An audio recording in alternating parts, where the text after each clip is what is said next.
थी शाखा, मोटी शाखा टेढ़ी थी, झुकी थी। तो नए नए लोग अर्थी में कंधा लगाए थे। कंधा कभी लगाया नहीं तो अर्थी लेकर चलना भी नहीं आता है।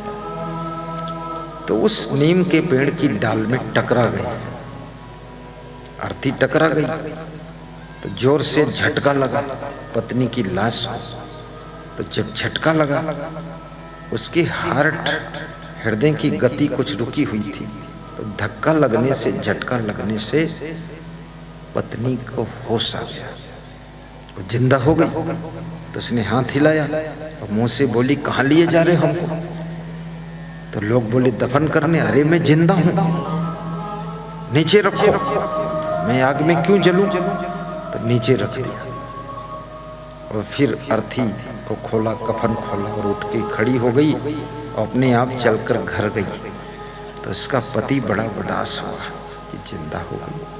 कैसे जिंदा हुई? टकरा गई थी। मैं तो सोचा था झंझट खत्म हो गया, पर फिर से झंझट शुरू। ऐसा लफड़ा है।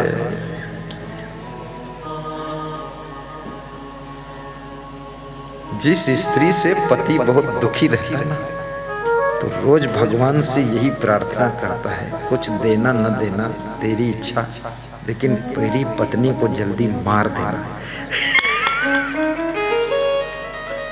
अब पत्नी पति से ज्यादा पूजा कर रही है, तो भगवान असमंजस में पड़ता है कि मारूं तो कैसे मारूं? तो मारता नहीं, 10 साल उम्र बढ़ा देता है कि और झेलो चंदूलाल, जाओ माधवलाल। लेकिन याद रखना, वो स्त्री फिर 10 वर्ष जीवित रही, मरी नहीं, 10 साल बाद मरी। फिर कफन लपेटा गया, अर्थी से जी लोग कंधा लेकर लाद के चल दिए मरघट की ओर। तो उस पेड़ के पास में जब अर्थी पहुंची, वो नीम के पेड़ के पास जो शाखा टेढ़ी थी, वहां पर पति उस शाखा को पकड़ के खड़ा बोला, यही वो शाखा है पेड़ की जिसने 10 साल और झेलने के लिए मजबूर कर दिया था। अब यहाँ टकराना नहीं चाहिए, इस बार पूरा निपट ही जाना चाहिए। सोचो, ये कौन सा रिश्ता है जिसमें तुम छुटकारा चाहते हो? तुम इतने दुखी हो गए कि अब उनके साथ में रहना नहीं चाहते। कभी ऐसा व्यवहार पति के साथ मत करना जो आपका पति तुम्हारे साथ रह न सके, जी न सके। ऐसा वाइफ के साथ व्यवहार मत करना, स्वभाव मत बनाना।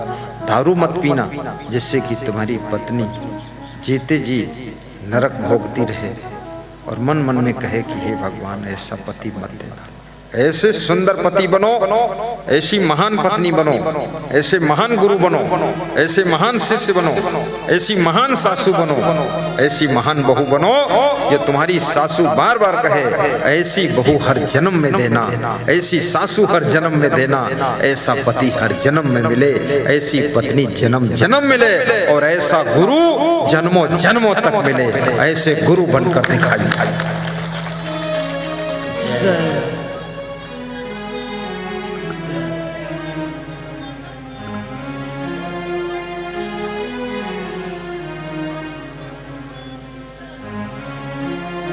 उसको माइक दे दो ना, बिना लीड का माइक। कहाँ है माइक? दो। एक माइक उस काउंटर पर रहना चाहिए, दूसरा वहां रहना चाहिए। हथियार यथास्थान रखो। पुलिस जवान पिस्तौल अपने कमर में लगा लेता है। पिस्तौल की जरूरत पड़े, पुलिस लाइन में ढूंढे, तब तक तुम्हारा पीठ पूरा हो जाए। हाँ, अपना हथियार इसी में बोलना तुम्हारा। एक ही गुण आ जाए तो रोटी धोती मिल जाए तुम्हें। हाँ।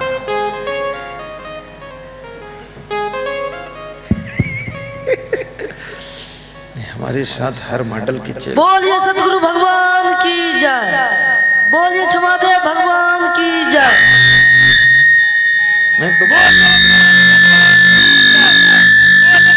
भगवान की जय, बोलिए प्रेमदेव भगवान की जय।